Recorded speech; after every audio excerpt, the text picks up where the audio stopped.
As far as I can go,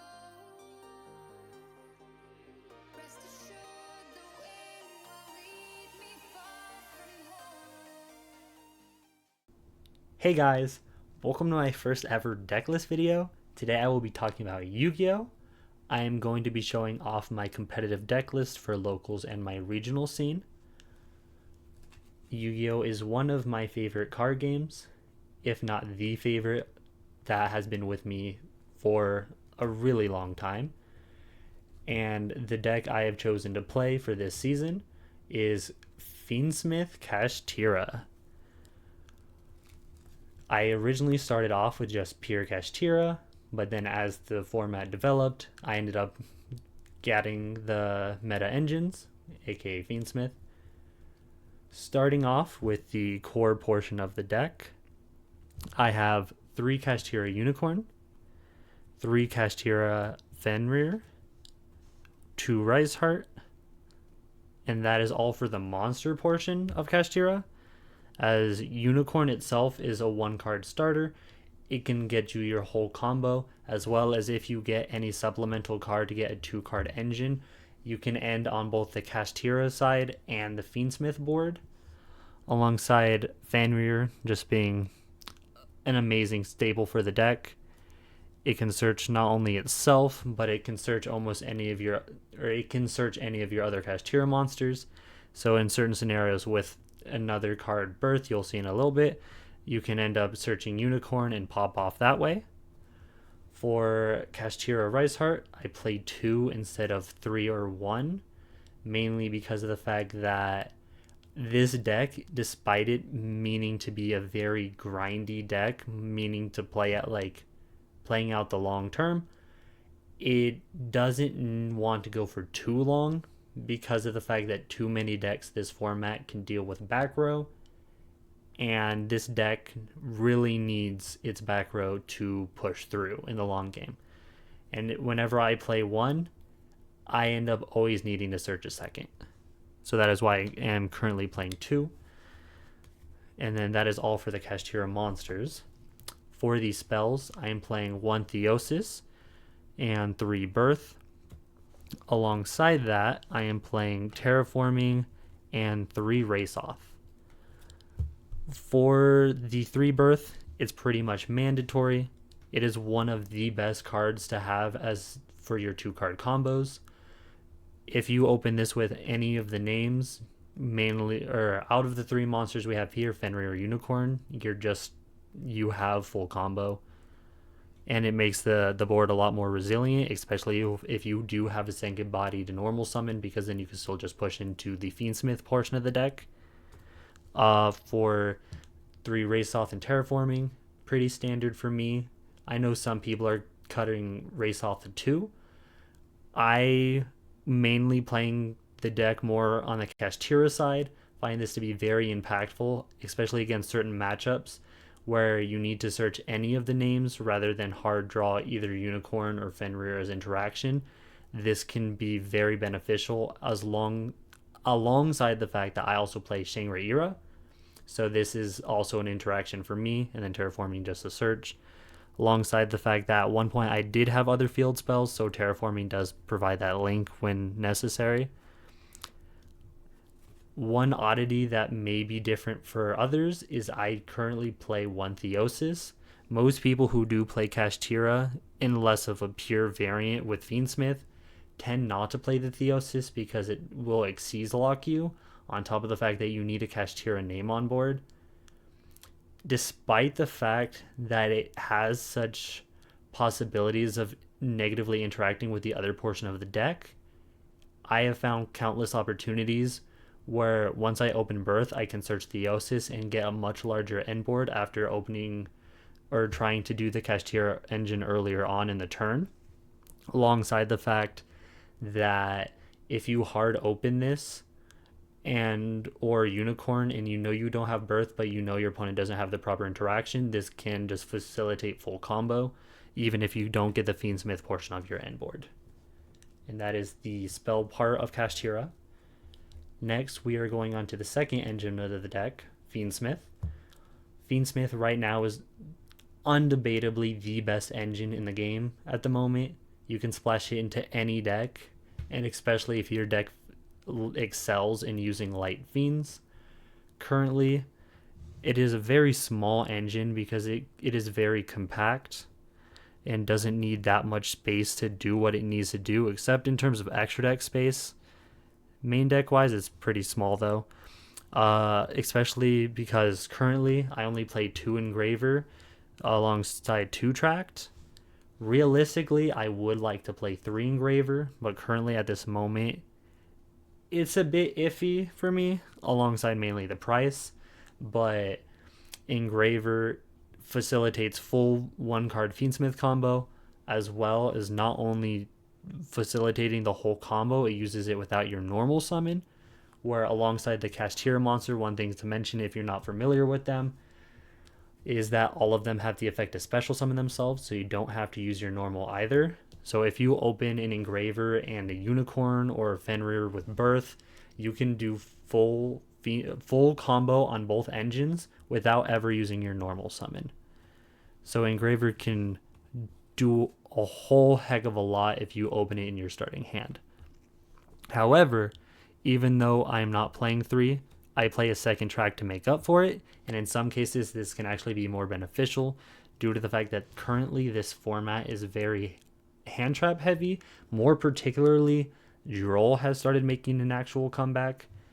And so if you open Engraver and they Droll, after searching Tract, the whole engine kind of dies, and you're unable to really recover, especially considering most of the Kashtira half of the deck also searches as well. But if you open Tract, search Lurie, discard Lurie, special summon itself, and even if they Droll, sure, it hurts the Kashtira half of the deck if you hadn't already started using it, but even if you haven't, it doesn't stop the rest of the Fiendsmith engine because the whole rest of the engine doesn't search. You play the 1 Lurie just because it's the only discard target. If you happen to hard draw it, sure, it sucks, but then you just use it for Requiem, summon Engraver, and Engraver can put it back in your deck. Next, the Lacrima. Also just a 1-of for the engine because you can also shuffle it back. Again, same as Lurie. If you hard draw it, which is annoying, you can just normal summon it and facilitate full combo. It doesn't necessarily hinder you. And that is all of the main deck Fiendsmith engine. Next, we get into the non-engine of the deck, starting off first with just non-interaction. 1 Pot of Prosperity. Of course, only 1 is limited at the moment. I often personally use it to bait out hand traps because a lot of my opponents instantly think if I'm playing this that I don't have anything else to start popping off, especially with Droll coming back. So they'll end up hand trapping this, and then I drop the Engraver or drop Unicorn and search, and it just pops off. Next, for some hand trap interaction, I play the 1 crossout, or the 2 crossout, 1 called by, I meant. Called by, if my opponent drops any hand traps, I can negate, continue through my combos. 2 crossouts, I would play 3, but every time I play 3, I always end up seeing 2 of them. And since they are once per turn, it is an absolute nightmare seeing 2 of them in my hand when I could get more gas to start my combos off. But this deck, more or less, suffers to Nibiru, which is I play 1-of as a crossout target and also a 1-of Effect Veiler. I am probably going to remove this for a Droll because since Droll is making such a prominent comeback and it's very impactful against this deck's grind game and startup, I have encountered Effect Veiler less and less recently, except for Blue Eyes, which can search it, and I have not been running into Blue Eyes as much recently. So that's it for the hand trap protection. Of course, also, if you hard draw Nibber Veiler, you can use them in starting hand. I've hard drawn Effect Veiler a few times. It is funny when I get to use it, and I don't need it for a crossout target. Next up, for the actual interaction, I main deck 3 Fua and 3 Perulia for the Molcharmies, and then I main 3 Imperm and 3 Ash Blossom. Some people might be very curious on the fact that I am main decking 2 different Molcharmies, especially Perulia. However, I have currently been messing with this deck being a blind second deck, as despite the deck's interaction and excelling going first, since I often ran into Nibiru and I seem to not consistently get my outs to it, I go second, so that way if they full combo, they have to hold off on their Nibiru, and since my deck is very unreliant on normal summons, it can push through a lot more than the average deck. But even more so with these 2 cards particularly, in this format, Ryziel being the best deck tends to normal summon and special summon from the hand quite frequently. So Perulia is quite good this format in main deck, in my opinion. I know a lot of people are putting it in side deck for the matchup, but since I encounter it frequently, on top of the fact that I know Malice special summons at least a few times from the hand, I think it's main deck worthy. And then obviously Fuwa is definitely main deck because of the fact that against Malice it goes crazy, but even against Ryziel, if you hard draw this, at worst they summon Detonator Pass and you get your 1 draw.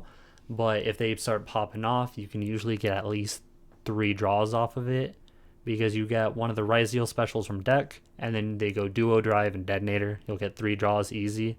And a lot of the time, I end up seeing 1 of each, or I see 2 of 1. And usually it's just a turn ender, because my opponent is not willing to give me that much resources. For Imperm and Ash, Ash is just standard. You need triple Ash to interact with anything nowadays. If you don't play Ash, it just kind of sucks. Unless it's a format that can actually allow you to not play it, but that hasn't happened in a hot minute. For Imperm, I know it is very... People have been hesitant on putting in 3 in main.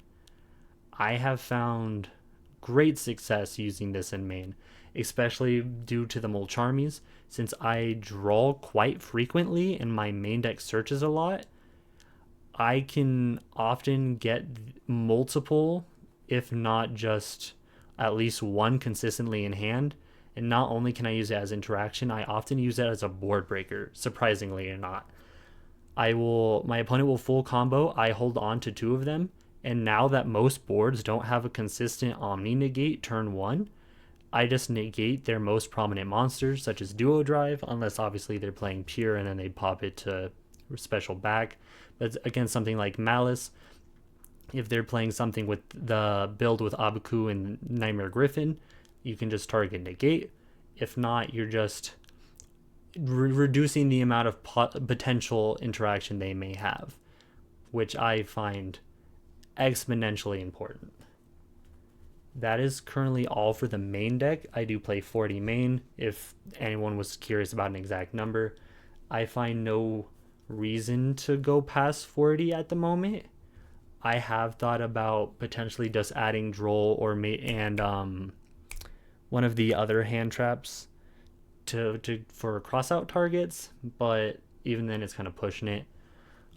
For extra deck, I currently have SP Little Knight, still an amazing card. I know it's not as prominent as it was in Agov, but it still comes up and has multiple situations where it can just control a lot of the board state. On top of that, I then have the cards for the Fiendsmith engine, Moon, Requiem, Sequence. I do play Augmenday. I know that's not a most common pick. Desiree. And then, in certain occasions, I have Necroequip and Caesar. And then an additional option is I do play the Chaos Angel. So, I know that was a lot. I know most familiar with Yu-Gi-Oh! Will know this engine inside and out anyways. But for those a little less familiar with the Fiendsmith engine, this card right here allows you into the whole engine very consistently, because the key to this, the core of of the Fiendsmith cards is to get into Requiem, and Requiem can get you Lacrima, get you Engraver, and easily get you into Desiree for your Omni negates. However, Most decks have an issue getting to Light Fiends, except because of Moon. Moon can turn any 2 effect monsters into a Light Fiend, and then you use her into Requiem and you can pop off. Once you start popping off, now you have 3 options. Because once you start playing through, you can either go sequence into Desiree for 2 on-field Omni, which is crazy, and it doesn't target. You can go into Necroequip into Caesar, which is 2 special summon negates, which I often use as an Ibiru protection, because then it can protect the entire Kashtira half of the deck, which is very nice. Or, in more battle-oriented situations, you can Synchro Summon into Chaos Angel, because it can treat a light or dark monster. You can treat one light or dark monster you control as a tuner, in which case you use Lacrima and you can just Synchro Summon. Often I will go for these 2. I rarely go for this, but I also keep it in extra deck because of Ultimate Slayer in side deck. Augmenday is also somewhat of a more niche pick, but oftentimes, since I am relying on the Fiendsmith engine recursion quite heavily, it will often be very present in the game state, and then I can go into Augmenday to try and finish off for heavy damage and get lethal. On top of the fact that for Necroequip, if my opponent is dropping lots of interaction, I can potentially benefit off of it from equipping from grave or drawing a card. For the remainder, it is largely rank 7 Xyz due to the Kashtira half. I played 2 Shinra Era. I know most people nowadays end up playing 1, but more times often than not, due to the longevity of the game states that this deck seems to produce, I can often run 2 and use it to keep myself alive a little bit longer. I play the 1 Draco Sack to interact with floodgates, mainly like skill drain and the likes. There are other times where I can use it to kind of stall a little bit as well, like Shinra Era, due to the token protection. Dark Arm Dragon of Annihilation. Busted card, especially for this deck. The amount of times my opponent has popped Birth, I banish it, and then I banish the 1 Theosis to add back the Birth, so I can special summon Unicorn or Fenrir and just go off, has happened multiple times. And it is something I would not neglect for the Kashtira half of the deck. Next, I play 1 of Red Ice Flare Metal. This is purely due to time. This deck is solely meant to slow the game down at this point. If you can pop off and your opponent can't stop you, that is amazing. Go for the kill. But a lot of the time, especially due to the Mold Charmies not actually stopping your opponent, you're relying on your engines and the end boards they could produce to heavily interact with the entire board state. So you end up hitting game 3 with like a few minutes left, a lot, summon this, and it can clutch up so many games. On top of the fact that it cannot be destroyed by card effects and is a 28, so your opponent isn't just going to beat over this unless they can easily get out a beater, which I know Ryzeal can summon a 3k within like 3 summons, so it's not the craziest thing, but by that point, there's no way they haven't activated 1 effect, so you've dealt them 500 to their 200 that they're dealing you. And then non-rank 7, but more or less mainly used with the cash half of the deck, Sky Crisis. Used for more worst case scenarios. I know people say it's a losing card where if you're already losing, you shouldn't summon this because you're going to lose more. But due to the fact that it only goes on the highest thing, usually you can summon a Shanghai Era, put this on top of a spare Fenrir Unicorn, summon a monster on your opponent's turn, and then you have all their 3Ks negated. Not having to deal with detonate or pop every 2 seconds is very nice, on top of any other stray 3Ks they may have, on top of non-targeting bounce. Very nice. One thing to note that has come up multiple times is that I will summon this with Race Off. It will gain 100 attack and turn itself off, so it will not get the bounce. So that is one thing to be aware of if you want to play those together. It has happened way too many times. That is it for the extra deck. Going into the side deck, this is more so just for the stray decks that happen to hit on the weaker portions of the deck. Like one time at regionals, I ran into plants. My whole main deck couldn't deal with almost any of its consistent engine hitting the grave. D-Shifter, perfect stop to that. Even though it also holds your Fiendsmith half, there's so much more cash in the deck that most of the time you're getting it through Moon, so you're not likely to hard open an Engraver or track consistently enough where it becomes an issue to clash with D-Shifter. Then play the 2 Drolls. Due to it improving in the meta, I am also using it to try and counter Ryziel and more particularly Malice and Blue Eyes and the likes, but also just to play as a crossout target. Very nice to have. Next, 3 of Ultimate Slayer. These are the only hand traps I'm playing for the side deck. 3 Ultimate Slayer, almost essential at this point, mainly just for Detonator. If despite this deck being a lot more resistant to Detonator pops, it still suffers a lot. So being able to deal with it with a card that a monster cannot respond to is amazing. On top of the fact that, as aforementioned with Chaos Slayer, I have every single summoning mechanic, Xyz, Fusion, Link, and where'd the Chaos Angel go? Synchro. So no matter what extra deck mechanic they are playing, I have a way to out it. So crazy busted. Other board breakers, Book of Eclipse. Now that a lot of people are playing no Omnis still because they just don't have access to it, except for probably White Forest, just flip it all over. A lot of the time they can't do anything. Only deck that's really immune to it are link decks like Malice, but at that point, if they popped off, they don't really have any interaction unless they're playing like Abaku and stuff. So at that point, it's not big of an issue. Next, I play the 1 of Harpy Feathers Duster. The amount of times I've run into back row that I just can't consistently remove because it also has monster negates such as skill drain and stuff. And if I've already used Draco Sack, it's just beneficial to have. I don't play the Lightning Storms because too often than not, I have lingering back row such as Birth or Race Off in the Field Spell Zone, and then I can't use it. And I also don't play Thrusts because it's too dependent on my opponent. I would prefer them not to activate hand traps on my turn. If they do, it sucks, but then they get punished by the cash. Play another Nib. I mainly play it just because if my opponent really combos off and I just need it, I have it. But I also don't like getting rid of my board because if I don't have Birth and I didn't get it into the Fiendsmith engine, there's no recovery.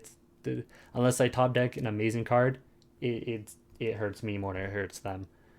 Then for the 3 tech cash cards, Scare Cash, I play one because Fenrir can search, on top of the fact that it's a non-activating monster negate for any of my cash. It's crazy. It comes up in so many situations, on top of the fact that it can attack in defense mode, and with Ryziel being able to summon Baguska consistently, and with this also not being a non-activated effect, crazy. It's amazing. Cash Ogre, 28 attack, one of the main deck cash, easy to get, can attack over most of big beaters that aren't 3Ks, on top of the fact that it can search a cash trap, mainly being preparations. This can come up multiple times, especially if you can get Ogre on top of Fenrir and Unicorn, put Typhon or Sky Crisis on top of this, boom, you have so much interaction. And then preparations may seem a little out of place, especially with Ogre, but if you full combo go Unicorn, Fenrir, Ogre search preparations, it's really good against decks that like to use trap cards, aka Malice, and a little bit because of Blue Eyes. It's very nice to have. The amount of time I haven't gotten to benefit too crazily from it against Malice, just because half the time my die roll luck is absolute dog water. But in those circumstances where game 2, doing this and getting a hand rip because they activate a trap and potentially activating Shangri-Ira and stealing a zone, and if I have Raceoff popping a card, absolutely wild. On top of the fact that it's essentially a second birth Once adding in scare cash to banish a card, it causes so much advantage to Spiral in the grind game. It's amazing. And that is the remaining cards of the side deck. And that is my deck list for Cash Fiendsmith. I hope you guys really like the deck list.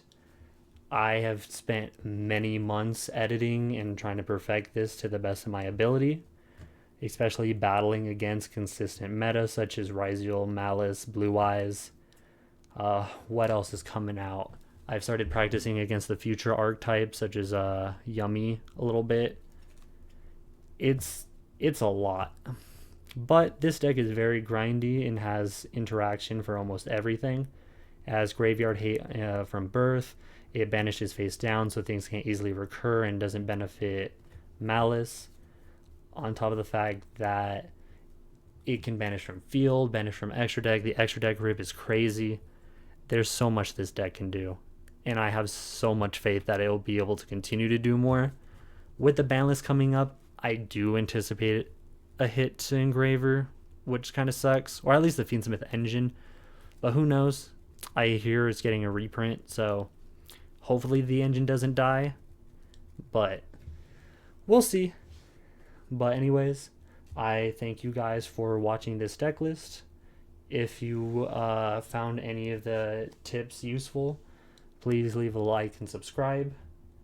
And I hope to see you guys in a future video, as I plan on making daily videos all of this month. Thank you guys very much. I really appreciate you showing up. Have a good rest of your day, and peace.